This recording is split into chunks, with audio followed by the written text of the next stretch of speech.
Unpopular opinion, but Unpopular opinion. Unpopular opinion. Unpopular opinion. You're listening to Unpopular Opinion, a podcast for professionals from all walks of life who want to hear success stories from innovators who've won by taking the path less traveled. In each episode, recovering journalist and content marketer Ashley Amber Saba interviews individuals who have prospered thanks to their genuinely unpopular opinions, despite warnings from naysayers, threats to their careers, and colossal obstacles. All rebels are welcome. Welcome to Unpopular Opinion. I'm your host, Ashley Amber Saba, and this episode is brought to you by my friends at Audience Ops. Audience Ops is a content marketing agency, and they produce every episode of my show. If you're looking to launch a podcast for your brand, please connect with me and I will hook you up. Today, I'm joined by Bryan Grover. Bryan is a marketing consultant and content creator, helping B2B brands sound more human. Welcome to the show. Thanks so much for having me. Really appreciate it. Well, I'm glad to have you on. And as far as your unpopular opinion goes, when it comes to creativity, you believe it's not about coming up with new ideas, but combining old ones in a way that no one has thought of before. Mm-hmm. Can you share any personal experiences or influences that help shape that viewpoint, or can you just help me walk through that perspective? Sure. So, unlike you read all of these biographies of famous writers and they're like, I was writing, before I could walk.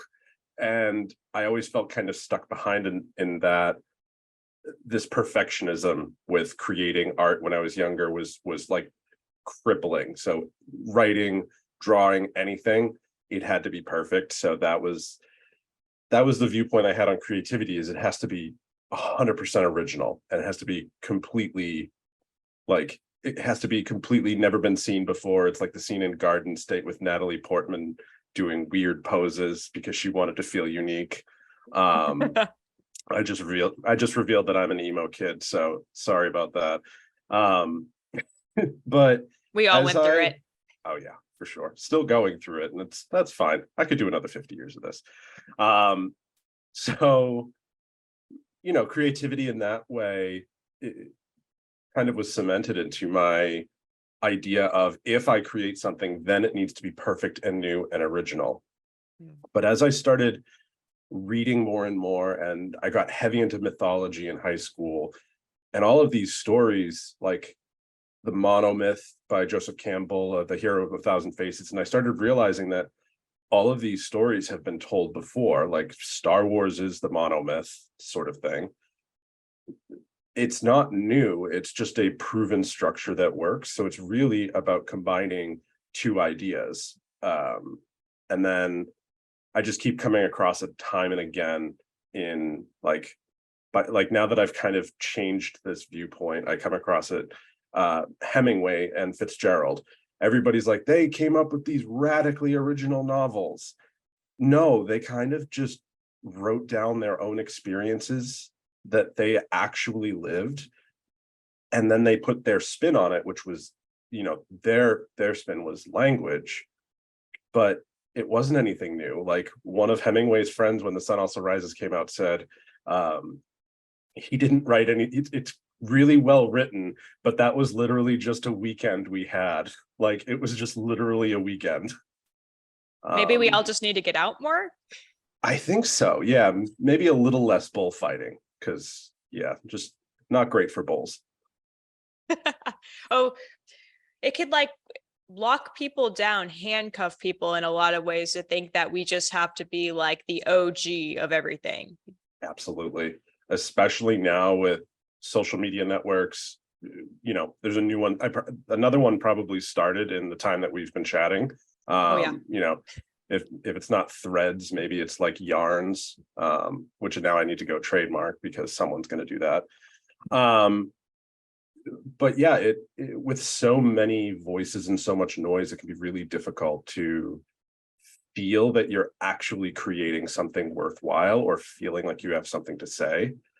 And it is still a lot of work to create art, but I think it's a lot freer for I write content for a living.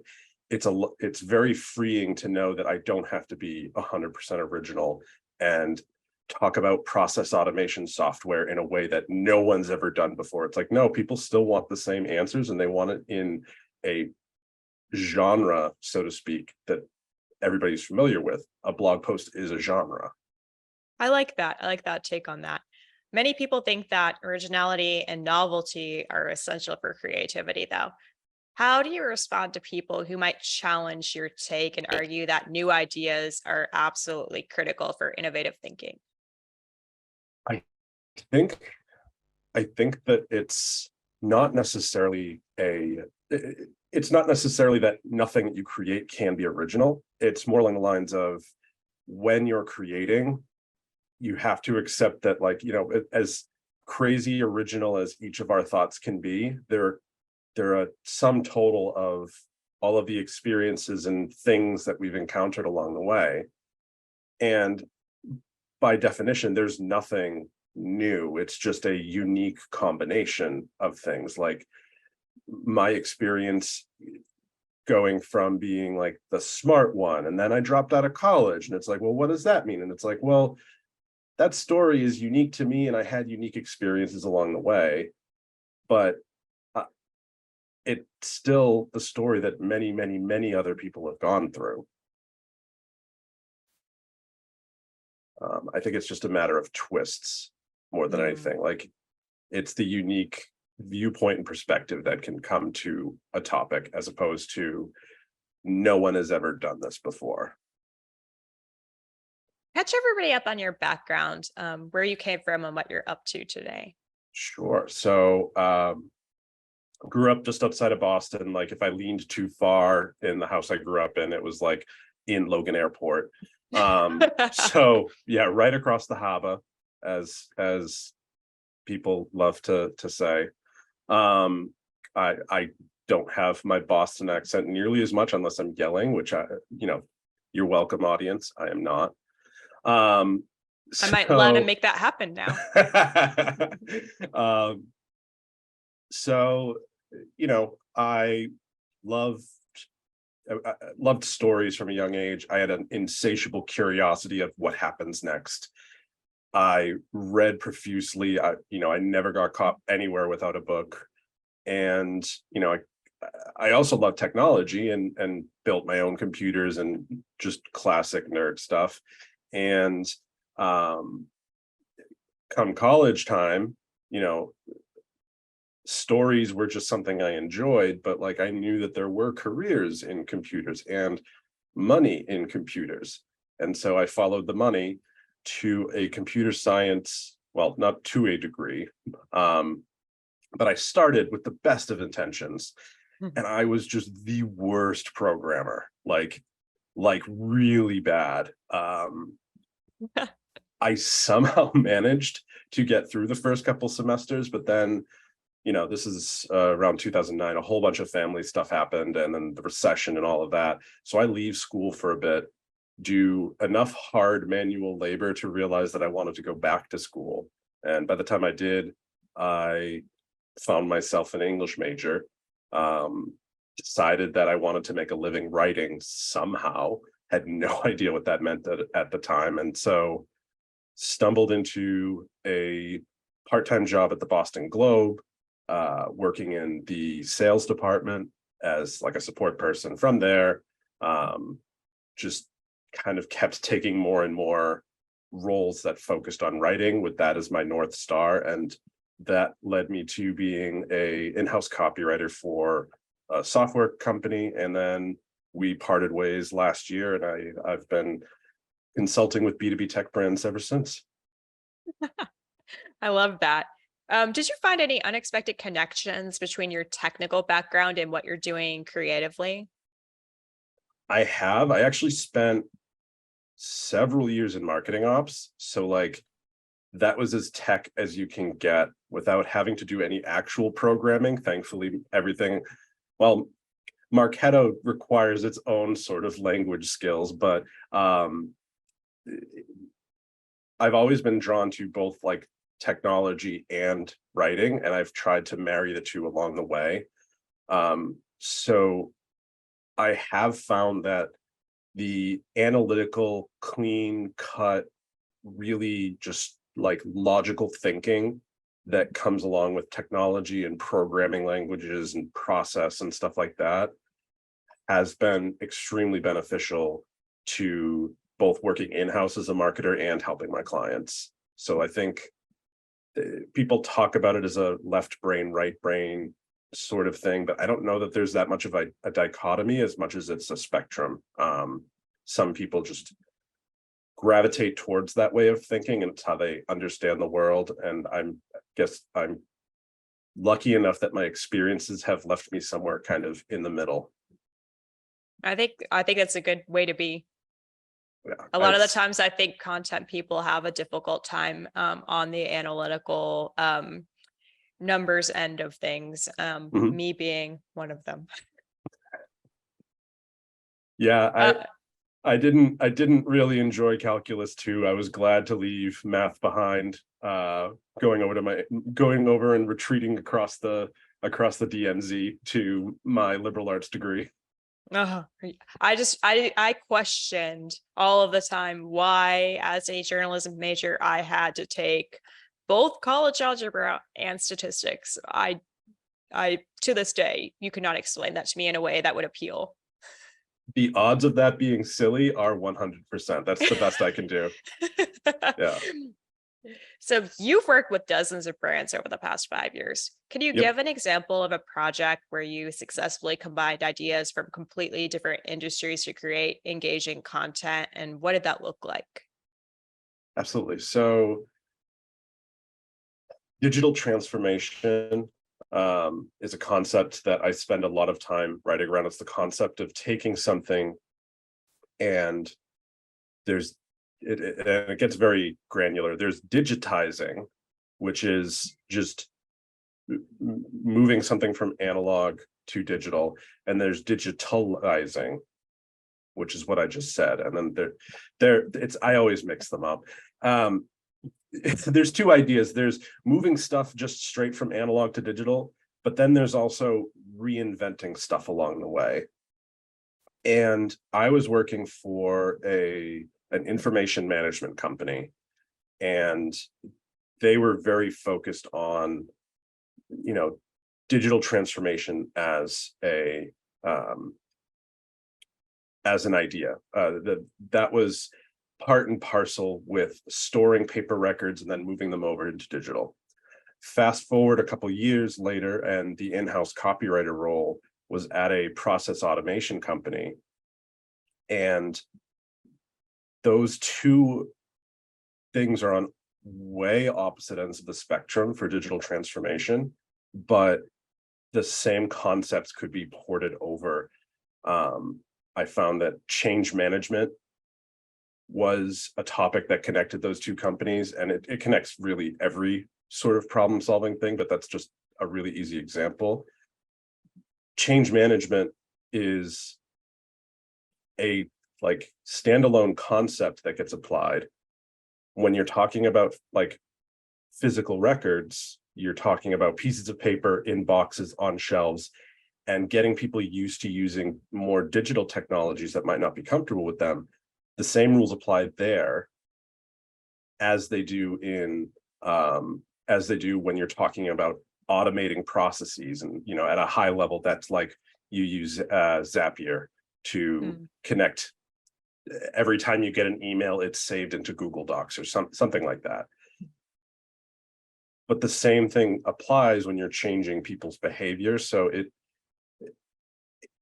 taking that same lens, which is change management, and applying it to two extremely different examples, it's not an original thought to combine change management plus X, but changing one variable along the way makes all the difference. Even if the core concepts stay the same, they're still applicable. I just wanted to take a quick moment to thank Audience Ops for producing my show. Without them, it would not be possible. I would not be doing the production. I would not have time to do the creation of any of my assets that look amazing. And if I did, they wouldn't look that good.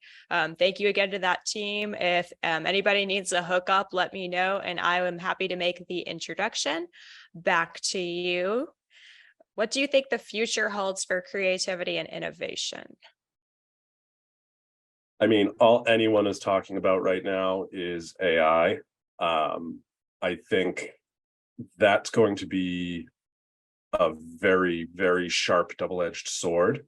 I think it, I'm already getting a ton of use out of it, even as a creative, of getting it to do things that I could definitely do on my own. Case in point, turning a really garbled transcript into sensical paragraphs so that I can then use those and quote the person without quoting them out of turn and stuff like that. It's time saving. Where I think the risk comes, and I think that a lot of people are going to struggle with this, is that creativity is a muscle. It will atrophy if all you do is outsource your thinking and you're just kind of like skidding along the surface of an idea. And it's only after really grappling with a concept, a theory, trying to get, the Lego pieces to fit together of this idea you have in your mind. It's only after putting in the work, there's no shortcut to that, that you can get something worthwhile. And I think for the people that continue to spend the time thinking and using AI as a tool and as an assist, like it'd be no different than bringing an assistant in as a writer, a research assistant. But if you start giving the research assistant all your writing, you're not going to be doing that same sort of thinking. So so I think those who use it right will flourish and be able to go faster and create more meaningful content than ever, whereas those that fall on the dark side of that are just going to be in a like head-on race to mediocrity.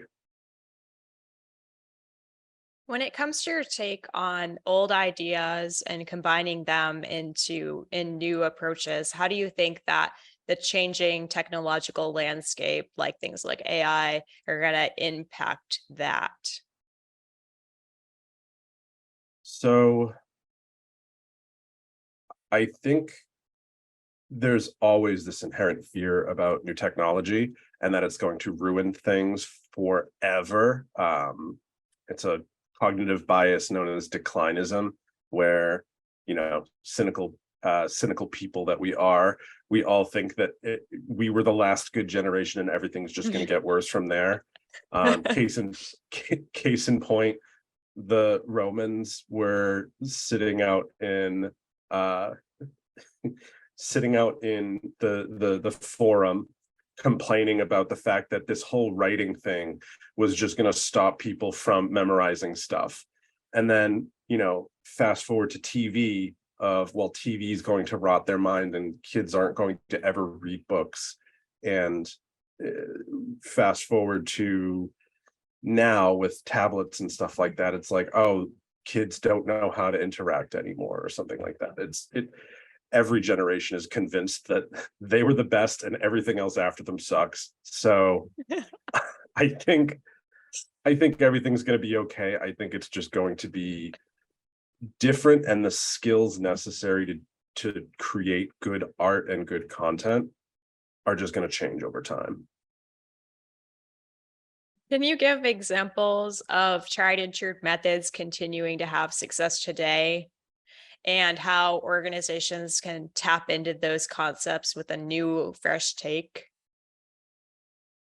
Yeah, I think the best thing to do is to look at what's worked in the past. To use a copywriting example, I mean, the AIDA formula for creating any length of copy, really, but like, let's just keep it simple of like an email. You've got, attention, interest, desire, and action. Like you can use that same framework and put a new veneer over the top of it with whatever it is you're writing. You can use that as banner ad copy. You can use that as sales. You can format an entire sales page based off of that copy. So don't discount formula equals bad. A lot of these have been tested within an inch of their life, and the ones that are sticking around are the ones that they actually work. There's an idea from the author and modern day philosopher, I guess, Ryan Holiday, where he said that he doesn't read any fiction that's less than 10 years old, because like the cream will rise to the top, and anything that's not being talked about 10 years later clearly didn't have much more than the zeitgeist. I'm going to be thinking about that for a while now. Maybe that I will mean, help me eliminate my Amazon wish list. I mean, even 2% is pretty good. Yeah, I'm not holding myself to that standard. I like the process of buying books too much to give it up and put constraints on it. Yeah. We both have an issue. Yeah. It's a habit. I'm fine with denial. Yeah, I'm gonna be probably just living in there. Oh well. I mean, maybe it is acceptance though. Maybe I'm just like, I'm not gonna do anything about it. I'm just acknowledging I live with it. It's fine. Yeah. Step one, admit you have a problem. Step 2, just string of question marks. Yeah. I'm comfortable with that. Are there any tools or techniques that you find helpful for stimulating creativity and generating new combinations of ideas? There's a couple. One is read something completely outside of your norm. We all, as marketers, we read kind of a lot of the same stuff in a little content bubble, and it's great because it keeps you informed of what's going on. But there's a concept from I believe his name's David Epstein. He wrote this book called Range. Essentially, highly recommend reading it, but the core idea that he focuses in on is, if you expose yourself to more sources of information, then you are going to be better at solving problems. And it doesn't matter what sort of problems those are, or where you get those resources from. So I would say, yeah, step 1 would be go outside of your bubble. Step 2 is to flip whatever it is you're doing on its head. So like, takes sales and marketing as a really easy example. If you find that you're running into trouble looking at a problem or a campaign, or let's say it's breaking into a new industry sector, if you're having trouble with that, then start looking at it like a salesperson. Like, how would, if I'm a marketer and I'm looking to create campaigns, what questions would my salespeople do? So it's a similar idea to putting a new lens in front of the camera to look at something in a different light. I just totally made a lot of photographers mad because I mixed my camera metaphor there, but I'm a copywriter, not a designer. And then 3 is talk to people and really listen. I'm in the middle of writing a book right now on B2B influencer marketing, which is something that I've witnessed as an audience member and a fellow marketer, but I've never done before. And so I'm just going into these conversations with a bunch of really good questions, and having a really good question will always help like sharpen the idea and the originality of what it is you're working on. It's a piece of content. A really good question can get you like the core argument that's a unique perspective, or at least a combination of perspectives that's unique. So talking to people is probably what I would say is the 3rd one. And 4th is just time, giving something time, whether that's spending more time researching or spending time away from that problem to just kind of mull it over. either of those options work. So I guess that's 4A and 4B. And because I like even numbers, we're going to leave the list at 4. All right. Which writers inspire you? I know you love reading, so it's going to be tough, like picking your favorite kid. Just I have described donating books that I no longer need in my library as like dropping kids off at the orphanage. My girlfriend did not like like the way that I described it, but you know, it's true, it hurts. So there's a group of writers that I consider like my writing models. And I think of all people like, how can this person be a model for me rather than, oh, this person is my hero. So like one of my models is Albert Camus, the French existentialist writer. He wrote plays. He was a journalist. He was everything. He just wrote words and ideas. He was also kind of a philanderer, and I mean, he was French, so he smoked as much as any French person, but he smoked too much. Then you've got the Jack Londons and F. Scott Fitzgeralds, the alcoholic womanizers. You've got Hemingway, who struggled mightily with his masculine identity and all of that sort of stuff. That, like, I look to so many writers for what can I take and then leave all the rest. So yeah, I would say Camus, London, Jack London, Ernest Hemingway, Fitzgerald, Maya Angelou's one of my favorites. And Simone Weil or Weil are, yeah, they're, and Simone de Beauvoir. She's great. She and Sartre had a heck of a life together. One I'd rather read about than live, that's for sure. Okay, give it to me straight. What is your take on writer's block? Oh, it doesn't exist. It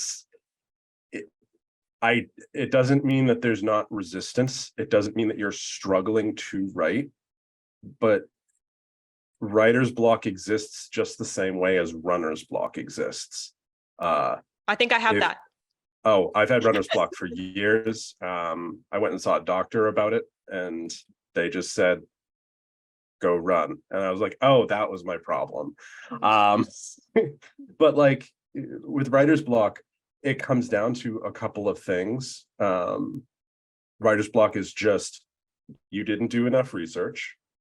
You just don't know the subject well enough. And as writers, we sit down at a keyboard and we think, oh, I'm a writer, I should just be able to write about this. But I think the number one problem I run into anytime I'm not clear on what I'm going to say is lack of research. Number two, and this is more for me as opposed to some like right by the seat of your pants sort of writers, if I don't have a good enough outline, it means that I don't have my argument kind of ingrained in my head, and I know that each sentence will follow up on the next in creating that argument, whether this is a chapter in a book or an email. Each line is continuing to build that argument in the reader's mind. 3 is just physiological. Did you get enough sleep? Do you need some food? Do you need a snack? Do you need a nap? Usually I need a nap. That's usually the thing for me. Power naps are glorious. I think those are kind of the 3 ways that I would solve writer's block, but I don't believe it exists. Do you think that people don't have enough experiences maybe too, that they get blocked on because they just need to like get out of their environment more? Or oh yeah, I kind of would bucket that under physiological, of like you just need to kind of get out of, well, I guess there's 2 get out of things that I have in mind. One is literally maybe you need to get out of the house, which I struggle with in the work from home life. But the other is to get out and get more experience. Just get out of the rote of the day to day, do something different, take a different path home, just go and sit in a different coffee shop, write in a different place. A change of scenery is another really helpful one. That's always been effective for me too. Yeah. I find too, like if I don't have anybody that I could go to talk to about a topic, then it might be that I just need to go do whatever it is. But you can't always do that. Like if I'm going to be covering again, like bullfighting, I'm not going to go do that. But No. there are things that I could just maybe just, get out of my comfort zone occasionally and just, go live it up a little bit. Yeah, and I mean, there's no shortage of ways to learn a subject now that might not be just, I mean, I'm a reader, so like I learn about things best from a book, but whatever media is your choice, whether it's podcasts, whether it's like a YouTube video, whether it's a film, like a narrative film or documentary, just finding a way to like just kind of chip away at that subject just a little bit more. It's kind of like mining in that way. Can you share any exciting projects or collaborations that you're on now? Just what are you doing today? Absolutely. So right now, in addition to working with B2B tech brands on content strategy, copywriting, basically anything that involves words and the application therein. I'm also working on my first book with Nick Bennett on B2B influencer marketing. And it's going to be, about how, so B2B influencer marketing is a thing, but it is so far behind the B2C counterparts that there's not much knowledge. There's just kind of tactics and things that have sort of worked. And so what Nick and I are doing is compiling all of these best practices and talking to people that are making these sorts of programs work and like getting them all together and building a framework that marketing teams can use to, expand an influencer marketing program or build one or just understand what that channel can do for your organization. How deep are you into that now? 4,000 words. Oh. Yeah, so only 76,000 to go. Yeah, I'm trying not to I'm trying to be more like Sisyphus and just focus on the rock rolling up the hill as opposed to what's at the top of the hill, because it's just one word after another. But yeah, we've talked with 10 different leaders in the space, and we've got another 10 like slated for the rest of the summer. So lots of talking and lots of interviewing, which is quickly becoming my favorite part of writing a book. I always liked interviewing it the best too. All right. I ask everybody who comes on my show to debunk an unpopular opinion. I mean, writer's block. That was a good one. I might have taken that from you. Yeah, I think so. Debunk an unpopular opinion. I'm so sick of the insert here led growth. There is no like whatever led growth. It's just tactics that are leading to sustainable revenue. Like it's not anything leading the charge, because case in point, product-led growth. Everyone's like, product-led growth is the secret to everything. But product-led growth doesn't mean you don't have sales. Like if Microsoft, if Microsoft is going to go buy something that they don't make themselves yet, they're not going to go and do a freemium trial. Like Bill Gates isn't going to be sitting there typing in his credit card information. No, they're going to, like, procurement is going to talk to a salesperson, and like it's still necessary. So I think these sorts of X-led growth are a great way to conceptualize and put a framework around this is where we're focusing our marketing efforts right now. And that can be great in an organization where marketing is maybe not as well understood, or it's not as mature as other industries, even just having a marketing team. But at the same time, it's kind of like writing a novel where like you have to do a million things at the same time. Like you have to be really good at characterization, you have to be really good at scenery, you have to be really good at like including the senses, great dialogue. You have to be doing all of these things at once. But like most of the authors that you think of, there's usually one defining thing that they're really good at, and it's kind of the same thing with these X-led growth things. Is they are effective, and that's not to say that they're not, but I think it's sort of like that three vision impaired people like looking at an elephant, and one is pulling on its tail saying it's a rope, and one is like pulling on its ear saying, oh, it's a tapestry, and one is I don't know, holding his leg and he's like, it's a tree trunk. Like it's just putting a label on the same large beast. All right. Well, where can people go if they want to find out more about you or just connect with you? LinkedIn is usually where I'm hanging out. You can usually find me in the comment section making a pop culture reference or Seven. And then you can also check out the Creators Circle. It'll be in the show notes. I can't remember the exact address of it, but we just moved over to Beehive, so I lost my easy to remember URL. But yeah, the Creators Circle is a bi-weekly newsletter where we're talking about all the things that will eventually make it into our book. All right. Well, I'll make sure that we get that link from you and put it in the show notes. Thank you again for coming on the show today. Absolutely, Ashley. Thanks for having me. Take care. Thanks for listening to Unpopular Opinion. This episode was produced by Audience Ops. If you're looking for help launching a podcast, Audience Ops handles all the legwork, so you can focus on providing the subject matter expertise. If you enjoyed this episode, please follow Ashley's show on Spotify, Apple, or YouTube.